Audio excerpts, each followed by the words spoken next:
Hi అండి, ఈ వీడియోలో నోరూరించే చింత చిగురు చికెన్ ఎలా చేయాలో తెలుసుకుందాం. మొదటిగా ఒక కడాయిలో నూనె వేడి చేసుకోండి. నూనె వేడి కాగానే సన్నగా తరిగిన ఉల్లిగడ్డ వేసి వేయించుకోండి.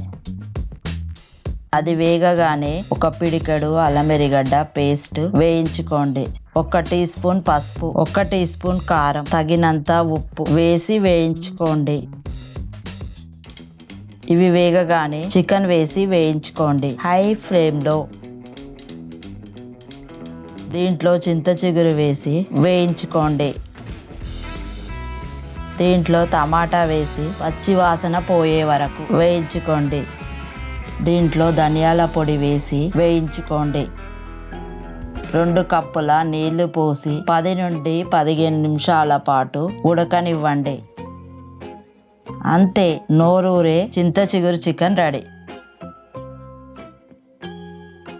మీకు ఎలా కుదిరిందో కింద కామెంట్ సెక్షన్లో తెలపడం మర్చిపోకండి.